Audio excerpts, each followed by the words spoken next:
Hey guys, welcome back to this channel. In today's video, I want to show you how to turn on Do Not Disturb on your iPhone. So to turn on or turn off your Do Not Disturb on your iPhone, I'm going to be showing you that real quick.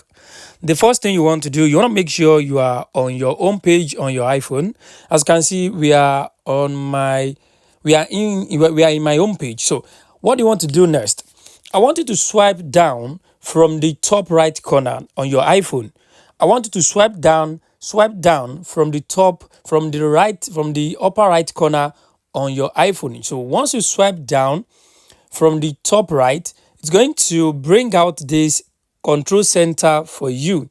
Once it brings out this control center for you, what I want you to check here, if you look closely here, we are going to see where it says focus with a moon icon. You can see this moon icon. So I want you to tap on that moon icon.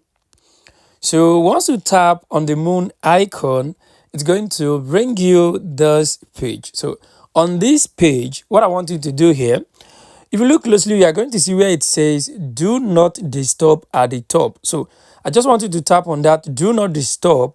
So once you tap on it, it will turn on, and once you tap on it again, it will turn off. So guys, this is how you can actually turn on or off do not disturb from the control center on your iPhone. I hope this video helped you. Thanks for watching.